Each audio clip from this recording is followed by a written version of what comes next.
Switch to there. We'll do it live. So, I think about that every time. Every time.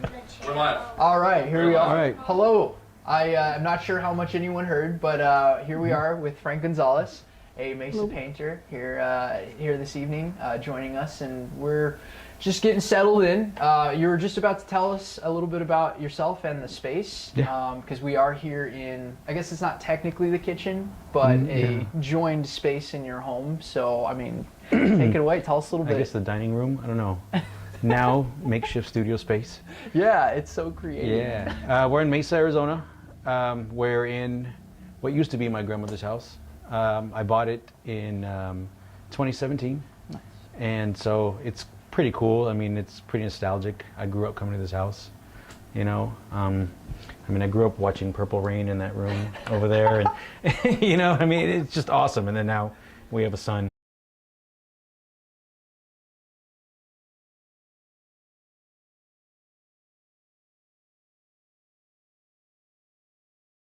I think. Take 4. I'm going to that's- be interviewing you this time. That's fine. No, Go for I'm it. just playing. Yeah. But okay, so I think this time we can jump in. But Okay, ready? This was my grandmother's house. I bought it in 2017, and now I live here. So we established that. So now. So I think the first thing is, how does this space influence your work? Was it a big influence? Did it take you in that direction, or what got you here? I guess is a big thing for me to know. I think this and this, I think they jive together now well, but I think I got to this. This has been a journey, you know. A lot of the growth, I think it does now feed into the work, but because, you know, there is a lot of old growth here. Yeah. But I think my interests, I think now just kind of coincide, and it just kind of makes it vibe much better. But this kind of goes way back to, like, I don't know, when I started making, not when I started making work. I think it was honestly after, I don't know how far back I should go. Go for but, wherever this starts, you know. Yeah. Wherever you think Well, the okay, seed a brief, came from. I mean, a brief rundown. You know, I'm from here. I went to MCC and Mesa Community College, and pretty much exhausted every art class that I could. And it was until it was mostly in painting and drawing, classically with the figure and everything. You know, I was hardcore into that. Before high school was all about graffiti. I mean, I was a graffiti writer growing up. Oh, really? Okay. Yeah. So, Nice. and then I had an instructor in high school that actually told me that people actually made a living making artwork, which kind of blew my mind. And she actually said, she goes, well, you probably can't do it doing graffiti, but, you know, you need to find something. And I was like, wow. So it was that around senior year in high school, I quit football in the middle of the season. It was like, I got no future in this, and so I'm going to pursue art. So I did it. And then I went to MCC, and again, exhausted every class until my instructor encouraged me to go to art school. Oh, okay. I had no plans of doing that, but I had no plans of leaving the state whatsoever. But he encouraged me to do it. I was nervous because, again, you know, you're Chicano, you don't really leave your family. You stay close. You stay within, you know. And so I went to a portfolio days, and I got accepted to either it was Art Center or LCAD, which is the Laguna College of Art and Design. Oh, wow. And okay. so I ended up going with Laguna Beach, Laguna College of Art and Design. Big up LCAD. And I was so naive, I had no idea where Laguna Beach was. All I knew was I'm going to get a scholarship to go, and I'm going to get to live in a little beach town. I was so naive, you know, so I thought. You know, a lot of my family was thinking, you know, why don't you just go to ASU? It's closer, it's right here. And I was like, no, I got to go. And that was probably the best decision I ever made, was to go, take that leap. Yeah. And go to art school and just live elsewhere, experience life somewhere else, you know. And so it was a rude awakening to actually go to California and think I could actually live in a small beach town. You know, it's like as you're looking for apartments, it's getting further and further away.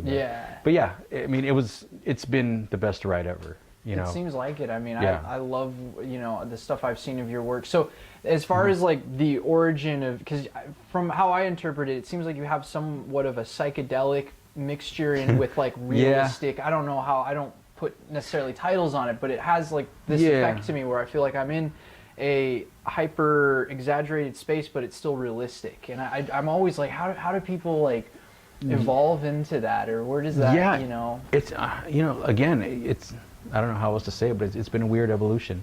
Again, you know, coming from a primarily figurative background, I kind of reached this point where when you get out of art school, you kind of, that's where the real growing starts. Because you have no, you know, no assignments, anything. It's pretty much you and your work. So you either kick ass or you don't, you know. And so I was fortunate enough to live with the roommate, Richard Salcido, another amazing artist who's like my brother from another mother. He lives out in San Diego, and we always had a friendly competition of just making artwork like back and forth. So like even on the weekends in art school, you know, we would make art. You know, I mean, make art. That's what we did. You know, we like did school, but then we did it for fun. Yeah. Just because we had that passion. And you could feel the difference between the two, I'm guessing. Yeah, right? but it was but it was so great. I mean, to this day, whenever we're working on something, we'll text back and forth. Oh, really? Yeah. Wow. So fast forward, I came to the point where I just kind of wanted to, I don't know, when you're making art, when you're a young artist, you have this imaginary art audience in your head, you know, saying that, well, I can't make this, you know, no one's going to like it. You know, people still, I mean, I don't know if that ever goes away, but you always think of this imaginary audience that thinks, you know, well, if I try this in my work, if I branch out and do this, well, nobody's going to like it, so I can't, because people like what I'm doing right here. Eventually, you just got to say F that, and then just do what you like, you know? Yeah. And so I was never a big birder or anything, but I wanted to branch out and just try different subject matter and everything. And eventually, you know, bird subjects and plants started evolving in the work. And as I started painting more, my interest grew. And I think that's where a lot of that grew. You know, it's funny that, you know, I was living in Southern California and my work was figurative and really dark. Oh, and then really? Wow, and I would not know that. Right? I know. That's so crazy. And so I ended up moving to New York. I lived in California for 6 years, and I lived in New York for 6 years. So then I go to a city, gritty and grime, you know, and Big, and just being influenced there. And then all of a sudden my work starts getting brighter and happier and cheerful, and you know, a lot of plant life. Yeah. Because I think I was really struggling to find my voice. You know, I think a lot of young artists hold their influences on their sleeve. You know, it shows up in the work a lot until eventually you just kind of learn to put that away and just make the effing work. Just make it. You know what I mean? And I think during that time I started missing Arizona. You know, the stuff I took for granted as a kid, I really just really missed it. You know, I would have my mom ship me cans of bottle sauce of like, you know, that wasn't in New York, you know, it was all Goya, you know what I mean? So yeah, my mom would send me magazines of like Phoenix Home and Gardens, you know, it was like, just so I had, you know, pictures of the desert and stuff. And I like, every time I'd visit, I missed it, you know. And I think it was in 2011, when we moved back home. Very recent, yeah. And I just kind of fell in love with my hometown again, with the desert, you know, noticing the colors, noticing, you know, what seemed so drab as a kid, you know, just purple mountains, and you know, you always remember the sunsets and everything, but just the culture of the Southwest, you know what I mean? And I think that just started feeding into it, and my hunger for it and my love for plant life and everything just started flourishing pretty much. Yeah. So now it's like, and it's ongoing. I mean, nature is so vast that, I mean, I have an abundance of subject matter. Yeah, you're never gonna run out of ideas. Yeah. So that's where I am now, you know. And I love you layer plant life. You layer all of these different, like, you know, you wouldn't technically see anything like this in nature. Yeah. You have this, I don't know where it comes from, but I love that. You know, it's just playing. It's just, it's like, oh, what, you know, sometimes there'll be carnivorous plants with desert plants. It's like, hell, you could do anything in a painting, just like like Bob Ross. It's it's your world, it's your happy world. You know what I mean? Yeah. And yeah. yeah. But I do got to give a shout out to my buddy Preston Graves if he's watching. What's up, Preston? Out in Seattle, he's another buddy that I grew up making art with. Okay. And he was a big influence on me as well. He was always big into nature and everything, and he put the bug in me, so I'm always forever grateful for that. Can I ask how did he do that? Like what did he say or do that? I think he was like the first person that I knew that had carnivorous plants. I mean, he read up on picking mushrooms, on like edible mushrooms and just all the stuff before it became as collectively popular as it is now. I think he's always had an attraction to nature that I always respected. Yeah. And so I think all my friends have been like that. I mean, I have the utmost respect for. I have the coolest friends, man. I mean, they're so badass. I'd imagine. You know what I mean? A cool guy Yeah, they're all so cool. So I think I look up to them, man, and it's all love. And so I think a lot of that just kind of rubs off. You build off of the people. Yeah, you're a product of your environment. Yeah, I don't think anybody gets anywhere or does anything by themselves. That whole self-made thing. And I think. Amen to that. It's a collective, man. Yeah. You know what I mean? We're all connected. You share ideas, you share thoughts, and then you mix it up. For sure. And speaking of which, real quick, I do want to show all your carnivorous plants since we're talking about it. You have such a lovely array of, and when we get a look at it here, I want to ask you like a little bit about what we can see in here.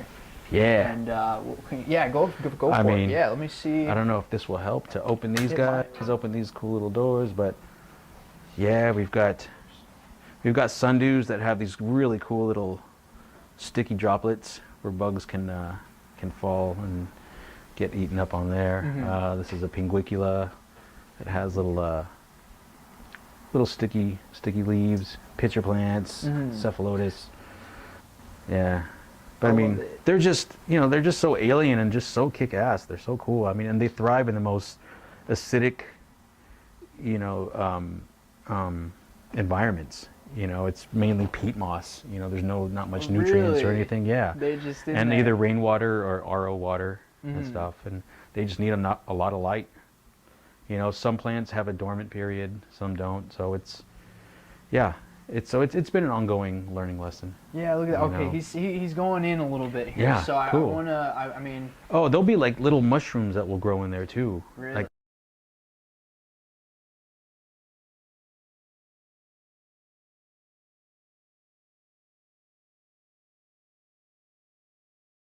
okay. Yeah, you can. Yeah, try to get in there. That's it. That's fine. All right, we're back. All right, cool. So, I mean, is there a way to describe your attraction towards carnivorous plants? Like, what is it about? I mean, you mentioned alien, but what is it about the texture and the shape? I mean, is there anything that strikes you when you look at these? I don't know. Look at them. You tell me. Yeah, I know. Right? Like that's I always. I mean, with like the picture ones, especially. Like I remember seeing them in a documentary a couple years ago. Yeah. And I was always fascinated because like they don't necessarily know they're doing what they do. They just know that that's how they're like their morphogenetic state look is. At this. I mean, you bring it out, yes. Well, I mean, you can't make that up, dude. No. You know what I mean? No. I mean, nature's fascinating. I mean, in my head, whenever I look at this stuff, it's like almost you like hear at David Attenborough in your head, like describing it. You know what I mean? Yeah, exactly. That's exactly how it feels. Yeah. So this stuff is great. it's a big influence. So it's just fun just to wake up in the morning or whatever and just kind of stand there and just stare off into it for a while and get lost. It's just like its own little microcosm. So you take these ideas. It's more of a. I always like the term ethnobotany. I don't know if are you familiar with that. So basically, it's the combination, especially out here in Arizona. It's the combination of using the plant life around you to shape your culture and how you make tools or even art. And it's that's how like you take the plants and you make a dye out of it, like the cochineal or something like that. You know what I mean? Hell So I think that there's a degree of ethnobotany that can be found from an artistic perspective, not just the practical application, but more of like the subconscious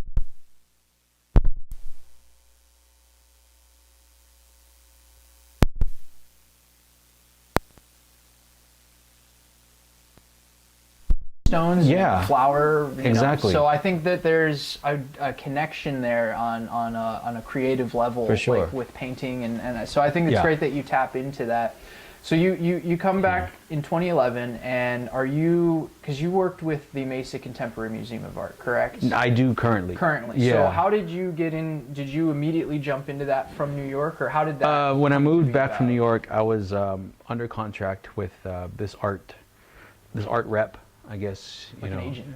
Yeah. Yeah, okay. I worked for him as well. Okay. And then Christy ended up, my wife ended up working for him Okay. when we moved back. So I was pretty much painting full time, still being repped, and then she worked for them as well.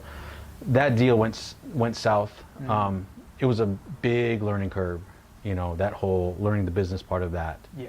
Getting burned. Usually, You know. you have But- to learn that way. Yeah, too. and so I ended up, I needed a job, you know what I mean? I mean, being a full-time artist is tough. I mean, not just trying to make your rent and everything, but just being home all the time. I mean, that can, being in isolation, you know what I mean? Interesting. Not interacting with people, you know, we're social beings, you know. Some people are cool with that, you know what I Yeah. mean? But I don't know, I, you know, needed a job, so I remember taking my resume to downtown Scottsdale, and I went to Bonner David Galleries, excuse me, and I remember, big up Christy, I remember walking in and giving my resume, like I'm looking for an art handling position, Yeah. and she takes my resume and she like looks at me and she's like, "Aren't you Frank Gonzales, the artist?" And I'm like, "Yeah, but I'm looking for a job." And you know what I mean? And she's like, "Well, sorry, I don't have anything right now, but I love your work, you know." I'm like, "Awesome." Yeah. It doesn't help me right now, but you know. It's a good Well, compliment. because of that connection, there was, the web, dude, Yep. the web, That's it's all the connected. key. We'll talk about that later. But yes, that's yes. the key. And so, out of the blue one day, she sends me an email that she received an email from the curator at Tempe Center for the Arts, Michelle Dock, Okay. was looking for an art handler, a preparator. Right. And so Michelle sent it out to all her contacts, and so Christy from Bonner David sent it my way, saying, "Hey, I don't know if you're still looking for a job, but they're looking for an art handling position." Awesome. I go and I interview. I get the job. It's awesome. Okay. So it's only part-time, you know. Start. Unfortunately for her, she's been struggling with that too, because that position has been a revolving door, because the city only allowed her to have so many hours for that position, which is unfortunate. Got it. But anyways, Yeah. got into that position, and I, as I was working there, we ended up having a son, and then I knew the preparator at the Mesa Contemporary Art Museum. He was asking me if I can help him during an installation. Right. I was hesitant just because I didn't want to go through the whole rigmarole of, you have to get, you know, fingerprinted, you have to do this, which is Really, nothing. they go that intense? Well, at the time it was temp work, so they have to do a background check, and okay. I mean there was nothing, you know, it was just going through it, whatever. So I'm like, Right. yeah, fine, okay, I'll do it. So then I'm part-time at Tempe, and then I'm part-time kind of helping out at Mesa, and then the preparator there, Marco Alvaran, who's now at ASU, at the time was saying, "Hey, I'm going to a position at ASU. So like, wink, wink, you should apply for this position." And I was like, "Oh my God, yes." So he left, I applied for that position. So I'm doing part-time at Tempe, part-time at Mesa. Our son was just born in 2014. And so it was a lot of driving. a lot of back and forth, you know what I mean? And which his birthday was 12, 13, 14, which is pretty awesome. Oh, wow. Yeah. Okay. So then they offered me full-time at Mesa, and unfortunately had to leave Tempe, but I've been back to help on a couple of jobs It and sounds stuff. like you have a great So- relationship. Oh from yeah. what I heard earlier. Yeah, if too, they need so help, that's I'll lovely. I'll do contract work for them, no problem. That's lovely. So since then, I became full-time, and then after a while, I actually became an actual city employee, and so now Okay. I'm back I'm part of the team at the Mesa Contemporary Art Museum. That's so cool. There's only 4 of us that run it, and we actually throw some of the coolest shows. So how do you do that? How do you build these shows out? Like, what do you look for? Or what's your Well, we have approach? a prospectus, that the museum has that artists can apply for. But then we also have invitational shows. So we book out at least a couple of years in advance. Oh, no kidding. Yeah, That's and so we'll awesome. have a theme or something, or because of so many connections. I mean, I had connections with a gallery in LA. I was able to big up Think Space. I was able to like connect them. We all connected like Voltron and had a badass show together. Yeah. And from there, and we were able to just it just snowballs. Just with all these cool connections. And That's so really cool. yeah. I have more questions, but I want to introduce your son real quick. He's chilling here eating Jello. Come on in, Come man. here, Jello man. This is the dude right Now, here. I'm not sure if the mic can pick you up quite yet, but let's see what we can get. Can you tell us your name? Azella. What's up? How's the Jello? Wait, no. Ask him. Tell him what your full name is. Yeah, let's hear that. What's your? Azella Gonzales. No. Azoa Xavier. Azella Xavier Soul. Azoa Xavier Sol Gonzales. That's a lovely name. How old are you, man? I gotta know. 6. Okay, I was gonna say like 21, 20, something like that, but we're not quite, right? So, I mean, what do you think of his work? Are you kind of an artist yourself, or? No, I'm more of a Lego artist. That's how my brother's like that, very much a builder. Yeah, I live vicariously through this guy. Do you really? Because it's all Lego and Star Wars. Yeah. You can't go wrong with that combo. But now I'm building, Fortnite. Oh, okay. well, there you go, So Fortnite. you got the mind of an engineer. Oh, Yeah. that's great. That's a powerful mind. Like my brother does the same thing. He grows plants for the U of A. He does big greenhouses, Awesome. and so I mean, like, you got a bright future if you're already building with Legos. Yeah. You got a structural mind there. So that's awesome. But this is great. Thanks for letting us come over. Thank you, Papa. I mean, that's cool. We'll tag in a little later, but yeah, I mean, this is great, man. Like you built such a lovely environment for yourself to create. I feel fortunate to have this, man. Big time, you know what I mean? Yeah. Yeah. And I wonder if it's because, I mean, this is just a theory, but I wonder if it's because you embraced your roots. I think people have a much, I wouldn't say easier time, but they have a much more organic time building out a legacy and a sense of identity, and they lean into their past. And I think that might be something that, I don't know if I can say that for sure. It's just a working theory. But yeah, I don't know. that's a great theory, I mean, sometimes it's easier to kind of lean back into that. I mean, I always make the reference to. Are you familiar with Joseph Campbell? I am. Yes. Hero's Journey. Yeah. Pretty much that's my MO, dude. Okay. The hero's journey. Yeah. That like explains the I Star mean, Wars. Luke Skywalker. Yeah. I mean, here I am in Arizona. I hear the calling. I take the adventure. I go live on both coasts, and I come back to Arizona. Here you are. And here I am. I think the biggest thing too is trying to figure out how do you give back. I mean, I volunteered and stuff, but because whenever you come back to where you're from, it's like you gain all this knowledge or whatever it is that you do. You come back and then you're here to give back. Yeah. And then, but I think that cycle doesn't end once you come back, though. It just keeps going. It just keeps reinvents going. itself and So different iterations. And it's like, I think the hardest thing is learning to trust in it. Like just getting out of your own mind and like not overreacting and just like not flipping out. Like you're only in 4 feet of water. Stand up. Yeah. And then we learn the lesson again and again, and we just don't get it. Every time. But I guess that's. If everyone did, everyone would be walking around just Zen masters, right? Yeah, and I don't know if there's necessarily any depth to that either. You need to have that balance. You need to go through and it's just like Joseph Campbell says, like you have to have those peaks and valleys. You have to have the stakes be raised and the status quo be changed by the end of it. So I think you need totally this worth for it. this. Yep. And that's the thing about, especially with independent artists starting out, I've always noticed that the getting screwed over part, like it's the worst part, hands down.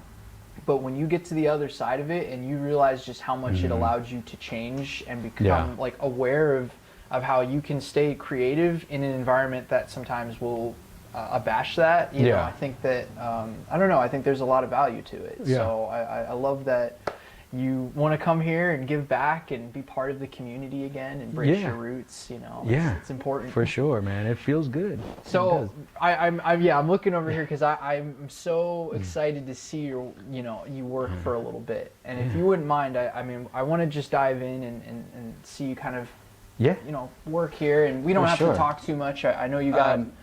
I have a here. reference up here. I've learned to embrace technology. As best we can, right? Yeah, you know, it's like, I don't know, I definitely embrace my analog roots, and I love doing shit just analog. Right, you know what I mean? But man, we have the technology, we might as well use it. So it, you know, it's like I don't need to prove that I can draw. Not saying that I'm like the best at drawing, but yeah, I can draw when, you know, I'm try to draw as much as I can, but if I'm making a painting, you know, and I'm like trying to come up with ideas and just play with ideas, it's a hell of a lot easy just to go, oh, I want this image and I want this image. Let's clash them together and see if it works. And then sometimes it, you know, works, sometimes it doesn't. But you know, sometimes it'll look shitty on I'm sorry. It doesn't look that, you know, it won't turn out that well. Like, you know, it looks weird on the computer, but then it's like, oh, I'm just gonna paint it, and then you make adjustments along the way, and it works. So you use Photoshop then, or how do you? I use Affinity Photo. Oh, okay, which is the affordable Photoshop. I'm familiar. You know what I mean? So having to learn that language, but it's real similar to Photoshop. Yeah. And you don't have to have a subscription, which is pretty cool. It's a little more cost effective. I mean, it works the same, and so I'm super grateful for it. Are we able to see this? Can we get a? I just want to show like the side by side here, because you made this, right? You kind of pasted this together. So I want to show the comparison if we can. Okay. So there you go. Oh, and you even have it to a certain. You go all in. Well, what I did was I took a picture of the panel. Okay. And then I cut it out, and then I just like stacked it, and then just, you know, drew it from there. Is this water bottle in the way? I know. Just give me a thumbs up, Mr. Brett. But yeah, this is. So this is cool. It just helps as a key just to kind of go by. You know, and if something needs to be adjusted, then so be it. Now, do you take all these pictures, or do you find them online, or how does that? Both. Both, yeah. It's a combination. Yeah, I've got my own reference, and then, I mean, gosh, we live in a time where it's just image bound. You know what I mean? Yeah. Abound. So. Wow. Yeah. So you're gonna be working on the mushrooms. These little golden teachers, yeah, man. That's awesome. Yeah, my buddy Preston, as mentioned earlier, I'm sure he knows the real deal scientific name for them. I know them as golden teachers, so I'm just gonna keep it. Golden teachers. I'm just gonna keep them at that. Okay. So, I kind of like that anyway. I mean, Latin's a cool language and all, but I mean, this is, you know, I think. And then this painting is actually gonna be in a show called Tondo, I think 2021, in San Francisco. Oh, okay. For Spoke Art. Okay. And so I'm gonna burn and turn on this painting because it has to be there like by tomorrow. But whoa, but I talked to him, and I'm gonna get it there on Monday. Oh, okay. Whoops. Sorry. Whoops. I think it's worth the wait. I think they'll understand. I mean, I've been fortunate that they've invited me to, you know, to show at their space and to be included in these group shows. That's just a bunch of heavy hitters, you know, just a bunch of badass artists. Yeah. And sometimes I question, like, gosh, you know, how am I able to, don't you know, to rub elbows with these? I don't know. It happens. I know. I feel humble. I feel grateful. You have a fan base, you have notoriety, but you are very under the radar still. You're very humble, and you're very, you know, you play it close to, and that's you know, they have the Icarus syndrome, where they fly a little too close to the sun, and like they lose touch with the, you know, first of all, the core intention of their work, but also like the identity of their work. Well, I mean, art is fast. I mean, I don't know how else to say it, but with social media and you know, here I am sounding like an old man, you know. Yeah, now you got the Googles and the social medias, you know.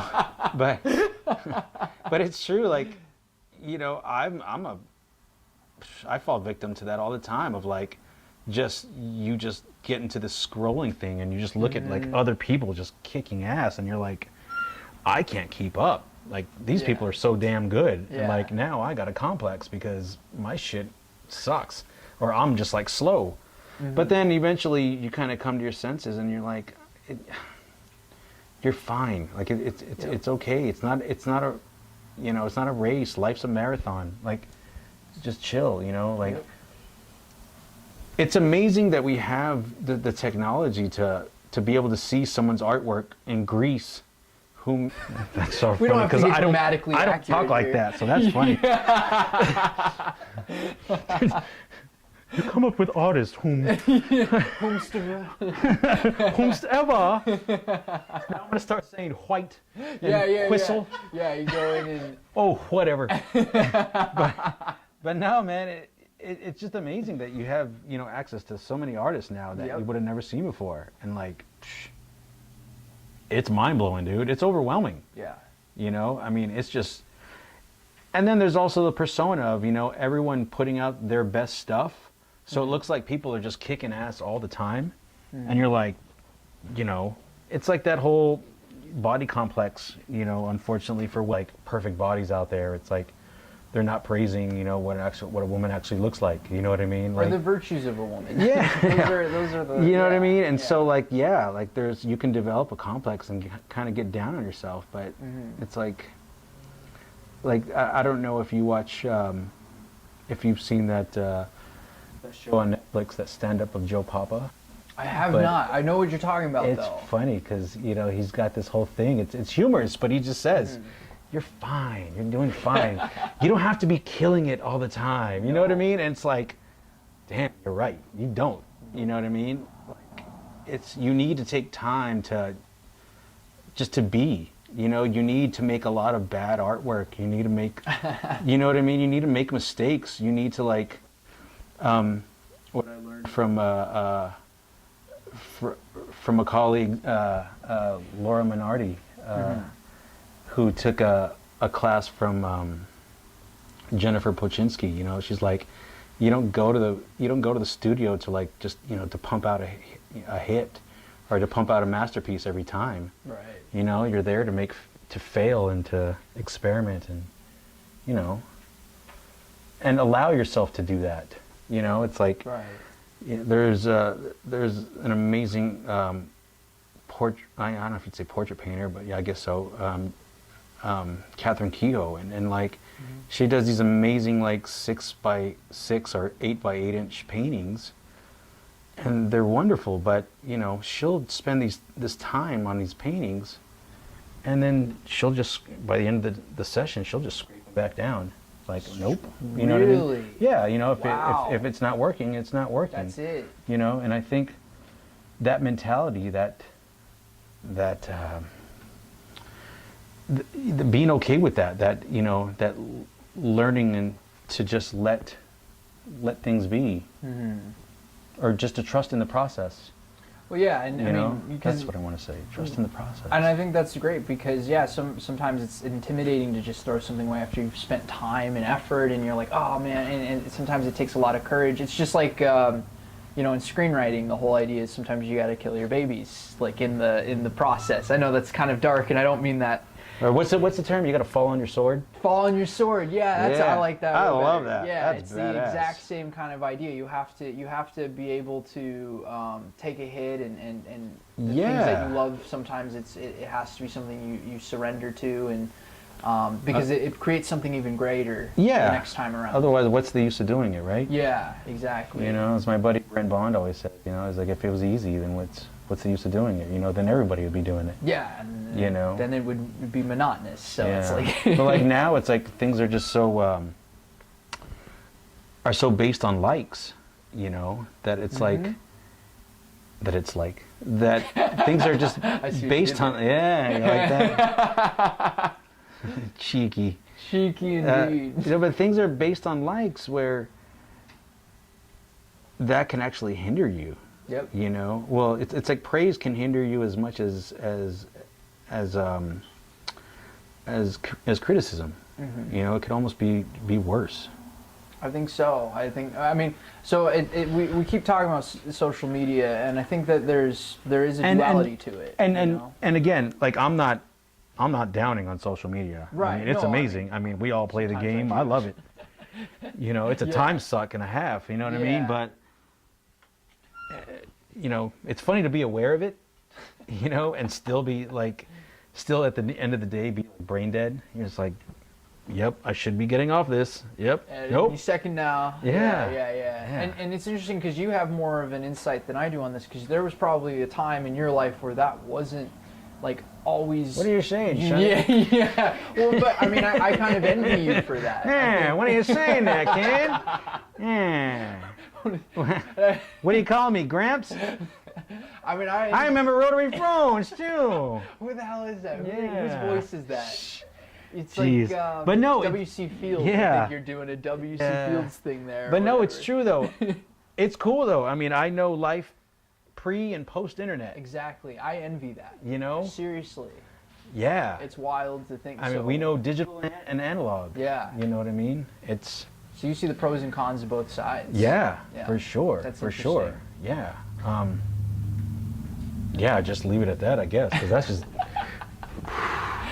I know a pound symbol and I know a hashtag. You know what a fax machine is and how to send an image or a message. Yeah, it's. You said a pound symbol. You need a hashtag? A hashtag or a pound symbol. I always thought it was pound something. Like when Twitter first came about. Yeah, exactly. Straight up, I was always like, oh, are they doing pound or even number sign? Yeah. Or like payphones, man, or pagers. Yeah, you know what I mean? pagers. Pagers, yeah. Never used one of those. Oh yeah, man. Hard times, dude. Hard times. Yeah, You know what I mean? Our son was first introduced to vinyl. Oh, anything else. good. Yeah, vinyl. Yeah. Vinyl is a novelty, but there's also a sense of, I think there's because you understand how the sound works. I think you have more of a physical reference to how a track plays, and you don't really get that when you just download a song. Yeah. So there's a little bit of, you see the skeleton of it. Well, yeah. Really there's cool. there's nothing better than like going to the you'd go to the store and get read all the liner notes and like read all the lyrics and stuff as you're or check out all the artwork that's in the liner notes and stuff. Yep. Like that stuff is cool. And it's just like buying a hard copy of a book. There's a lot more of a value, and I think a retention of knowledge that comes from physically holding it and then taking in the words. Yeah. I've always thought. I don't know, but yeah. You would go to the record store and you'd buy a cassette and then you'd dub it and then take it back and return it for another cassette. Are you serious? Hell yeah. Oh man, I didn't know. So I heard. Yeah, someone told me that once. Yeah. To speak to the social media thing, because when we first started doing the Desert Spotlight project, it to me was the pros were a lot faster now. Yeah. I can see a much larger web of art in a digital space that allows me to make connections that would have taken me years otherwise. Right? Yeah. It would have taken me 3 years to find you at some point. Seriously, you would have had to like write a letter to someone and hope that they would get it. Right. And then maybe get a response like possibly a year after. You know what I mean? Yeah, and you have to. Now it's like if someone doesn't answer your text in like 15 seconds, you're freaking the F out. It's fine. You can, words are words. But yeah, I agree with that. So that's the pro of it. I think the con side is more of what you were saying, where it becomes something of a pressure, a social pressure, and this need to constantly be on and performing. And it sucks. Honestly, dude, like even the term cyberbullying, like what a concept. What a concept, dude. You know what I mean? Yeah. Yeah, it's a trip. Like it really, it can. It's just another tool, but it's how it's used. You know what I mean? It's like we have the power to really, use it for good or use it for love or use it for hate, man. Yeah. You know what I mean? Yep. Yeah. I don't know. I'm sure I'll sit on the porch and and tell my son about the good old days and then shit like that. You but should. whatever. You should. You gotta hear him too. You gotta hear him out Yeah. because there's definitely a novelty to a more organic connection Hell to yeah. the earth and Yeah, life. but, you know, it's interesting too. But you know, there really is I think there's a collective trend or a collective understanding now, or I don't know what you'd say, a collective interest in nature. You know, like there's so much imagery now. Even, you know, it could also be it's trendy and whatnot. You know what I mean? But either way, there's still an awareness now of stuff in nature. Is there's more an awareness of it now Yeah. than ever before because, you know, because of the gosh, what am I trying to say? Because of the environment, you know what I mean? Yeah. And what we're doing to it and whatnot, you know? Before, if you were into that stuff, I mean, you were just a dirty hippie. You know what I mean? Yeah. But like now, there's a collective interest in it, and people are getting hip to it and understanding. And so there's good in that, man. Yeah. You know what I mean? Hell yeah. I'm kind of connecting it to what you said earlier about New York, where because you were surrounded by so much industrialism and everything, you had It's like this. you kind of veer towards the opposite. Yeah, and I think that might be what we're seeing from a collective sense from people is that we're surrounded so much by technology now and in industrial settings that Yeah. there's still that part of us that's like yearning for the connection, you know, and as a result, everything we do kind of Yeah. illustrates that, you know. So I think that's such a funny little comparison there, but Well, I yeah. think that's what it is. We Yeah. deeply yearn for that. We yearn for that We're- connection because that's where we come from. But we're at the same time witnessing this pull of like yearning to go back, and yet this push forward to like to what end? You know, to Yeah. where What's that? you know, result? to where AI is just ruling shit. You know what I mean? Like, damn. You know what I mean? But I don't know. You know, AI will never take the place of like, you know, planting stuff or, you know. See, now I'm getting on some hippie shit. No, that's fine. But you know what I mean? Like, I get it. I get it. yeah, you know. Yeah, Don't disguise your true root. I know. Yeah. Has anyone ever said you're like the Bob Ross of Arizona? I'm the Bob Ross of Arizona. Can I throw that in real Yeah. quick? I think I might. We don't have to officially run with that, but I'm Okay. just saying, like that's. Yeah, we're doing it. I can dig it. Why not, dude? Okay. Good. Yeah, good. yeah, Good. it's Yeah. all good. I think that's a good title for now. Bob Ross. Because it's true. The philosophy is there. It's like, I don't know. Like growing up, I didn't have it. I was always around television, you know, and I think that's Yeah. where I get a lot of my influences in wanting to, you know, pursue documentary work and explore like how do you take something that happens in real life and convey it through a different media, a different Yeah. visual sense, you know, and I don't know that life outside of that, and I'm, you know, I guess I'm yearning to find it, ironically, through the Yeah. pursuit of technology, and that's where that push and pull comes from, where you're attracted to the technology, but Yeah. you're also like using it as a means to get back to like a deeper sense of purpose. Man, that's some content right there. That's some stuff right there, Run right? with that, dude. This is what I'm telling you, Frank. You've been I'm saying. get me thinking about it. Yo, you make a movie or a book, or you write a book and you make a lot of money, dude. I'm gonna be at your door. Be like, yo, I gave you those ideas, kid. Yeah, no, yeah. I'll Fuck it factor up, in- son. Yeah, I'll get some royalties factored into the budget, and I'll be like, Yeah. you know. And approved. Yeah, Yeah. we got that on. Yeah, we got it live, fool.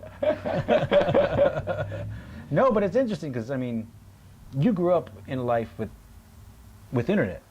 Well, yeah, I think it hit. It Right was, like, around right- 2002, 3, somewhere in there. So it's like, 95, I was like, no. okay, VHS yeah. was still a thing. Yeah, you I know. mean, it was another golden era of hip hop, dude. Yeah, that's You yeah. know? Boys to Men was I think one of the top songs the year I was born. Was a Boys to Men song. I don't know which one it was. It was with Mariah Carey. Yeah, you know, But, Biggie and yeah. Tupac were still rocking, dude. They're still alive. Yeah. Yeah, you know, like, man, it was a good time, dude. Yeah, and I think Man, the time that you were born, what, 95? 95. Yeah. Me and my buddies were b-boying and doing graffiti and everything. We're on 6th Street and Mill Avenue. Every Friday and No Saturday, kidding. we would be breaking on the corner of 6th and Mill, man. Big up TBK. Really? Yeah. So what drew you to graffiti? I wanted to ask this earlier, but I guess we're circling back. But like, what drew you into? What did you like about graffiti art? What was the sense of attraction there at the time? Oh man, everything. I mean, I think, growing up in a time where seeing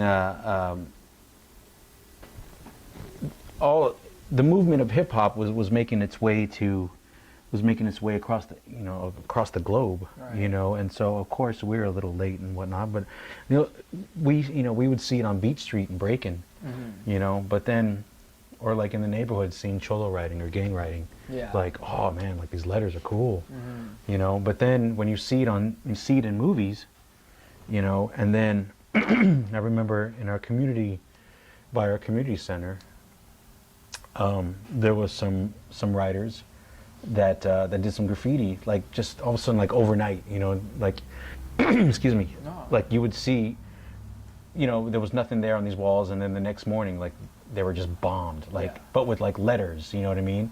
Like you only saw that on TV, and it was like mind blowing, like that's here, like Yeah. wow, that's real.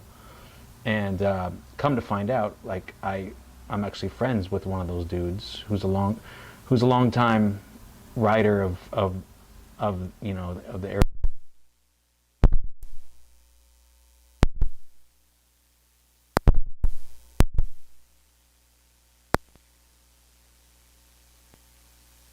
It all, and so so that kind of blew my mind, and like reading Thrasher magazine and I mean, going to skate shops and looking at all the graphics Yeah. on skateboards and stuff, like, and just drawing that stuff and all the bright colors and just trying to mimic that stuff, Yeah. and just going out and writing your name was I don't know, it was a rush to it, Yeah. Well, and I think, at least from how I see it, you approach it from a more diplomatic, benevolent sense too. You're coming at it as exclusively an artist. There wasn't anything like. I don't know. You're a teenager. You're just trying to fucking wreck shop. Yeah, You're just trying to be as fresh as you can, man. Yeah. You know what I mean? But I think there was. I don't know. It seems like there was a lot of. Even with that image, you still had some sort of something. Yeah. I mean, deeper. there was a drive to it for sure. Yeah. And I think that never leaves you. I think there's this stigma that people are like, oh, these damn kids are just spraying up Yeah. the walls. Well, I mean, gosh, look at now. I mean, who would have thought that street art It's so crazy. is, it's like how big it is. It's like now, it's like me and my buddies kind of joke. It's like, bro, if you don't have a mural, you're not a real artist. Like, bro, do you even mural, bro? Do you even mural, bro? I gotta use that Yeah. one later. Do you even street mural, art, bro? Do you even street art these Yeah. days? But like, yeah, it's amazing, But hey, I mean, it's amazing what hip hop has done to Main Street culture. Yeah. To kids. It all started in the Bronx. Like, who would have thought, that it would all come from there. Yeah. So, yeah, man, it's all amazing, No, it's and it's all connected. I love talking to people that have like so much more life experience and depth in like their work. Fooling you. No, it's great. I mean, it's every time I don't know. I love gaining that perspective. I love Oh to man, know. me too. Yeah, yeah, You know what I mean? yeah, Like, you could learn, if you're open enough, you could learn something from anybody. yeah. And you taught me. You also come back on real quick. Dude, this is the golden few teacher minutes right out. here. This dude. Come on in too. Say, This "What up, is, though?" I want the whole Oh. family to come on in. Come Yeah, here. yeah. You need to meet the backbone of Yes, this is the. She makes me whole- look good. Oh yeah. Yeah. You think this looks this clean? Yeah. No. Honestly, dude, she whips us into shape. She's Yeah, I good. bet, I bet. Yeah. You know So- what's funny is, Christy, we've known each other since 7th grade. Really? Since we were 12 years old. That's beautiful. Hello there. But we've only been a couple since 2009. Really? Yeah. Yep. Wow. That's a whole nother episode. That's all. Yeah. Whole other episode. Yes. Wow, I Yeah. love that. And so Yeah. you've been married how many years? I'm sorry. Well, how we like to say, we hitched, but we ain't churched. Right. Oh, okay. Okay. Yeah. We've been together for so long that she's my wife. That's Yeah. beautiful. It's But- the blood. Yeah. well, it's important because I I. don't even got married. That's okay. They're married in their poor hearts son. and their souls. You know, like you that's, have no that's the married thing. parents. Oh no. No, you do though, because they're married in a like that's the state kind of mandating that, right? It's Yeah. there's Of something course. deeper there that you have that no one Yeah. can define but you two, and Of I course. think that's so lovely. Yeah, so, man. you.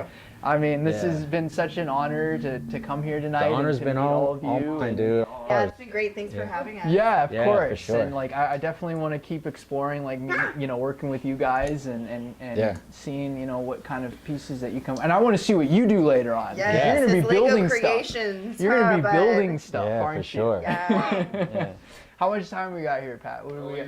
We're about a minute out. We got like 1 minute left. All right. wow. Well, 1 minute. thank you all so much. Thanks, Thank you, everybody. Frank. Thank you. And Thank you. we'll be back again next Thursday. Hopefully, I mean, artists, in and out. But check us out on YouTube for these shows going forward. There's a lot of artists in Arizona, so we're gonna keep finding them and having some chats. Exactly. I couldn't have said it better. So thank you all. Everyone have a good night. Thank you.